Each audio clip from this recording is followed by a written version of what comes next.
Hey, what's going on? You know who it is. You know what it is. All right, you guys, peep game. A lot of times people don't get enough credit for taking a stance against something that they believe in. But I want to talk about something that people have seemed to have forgot about. But then again, a lot of people was relatively young when this happened.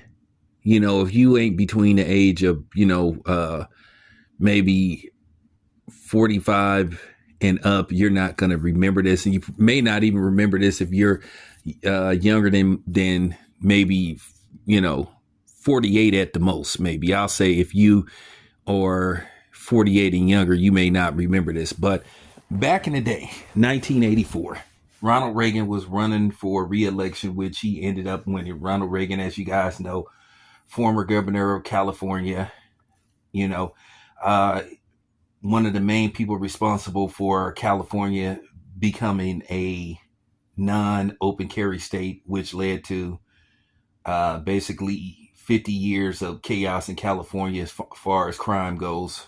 But nevertheless, we'll talk about that on another day. But Ronald Reagan went on to win the election and become, president, serve his second term. But while he was campaigning, as what you see going on now when people are, going from state to state trying to tally up, voters and get people to vote and sway their way. But Ronald Reagan was using a song by Bruce Springsteen. And 84 was a very unique year as far as, films went, television went. That was the debut of The Cosby Show. The Cosby Show debuted in 1984. Ghostbusters, Terminator, if I'm not mistaken, and Gremlins all came out that year. Also, Prince released Purple Rain, the movie and film, which became a cult classic. Not Coke, cult. so people, oh, did he say Coke? No, I said cult with a T at the end. But nevertheless, Born in the USA by Bruce Springsteen was a smash hit. The album sold like millions of records. Records back then. Keep in mind, people were playing records, not CDs, records, full-fledged albums. But, with that being said, Bruce Springsteen is from Jersey, and he is a well-known diehard Democrat. And when he got wind of Ronald Reagan using his song as a campaign strategy and a theme song, Bruce Springsteen was livid. I mean, I'm talking about he was livid. Excuse me. He was pissed. And he flat out, according to reports, sent a cease and desist letter to Ronald Reagan. And he publicly told Ronald Reagan, I don't care if you are the president, do not use my song. He flat out told Ronald Reagan not to use his song. He told him he didn't give a damn that he was the president. So I give him credit for that. And I'm going to talk about somebody else who took a stand against, basically politicians.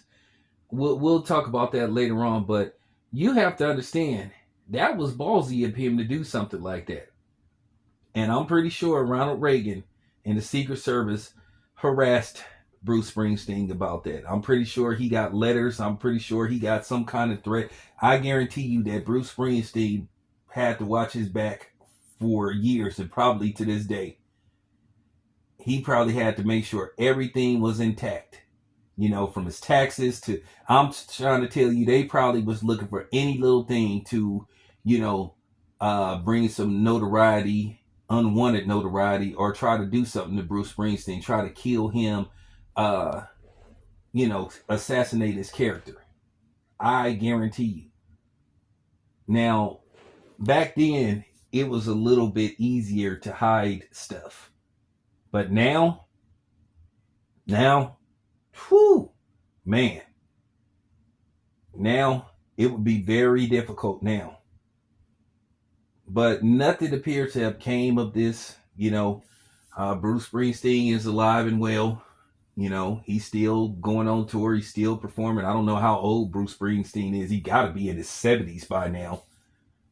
He got to be in his 70s. He's, but nevertheless, I give him all the credit in the world for taking a stand and, speaking out against something that he believed in. Like, hey, I'm not with you guys. Don't use my damn song. So I just wanted to talk about that.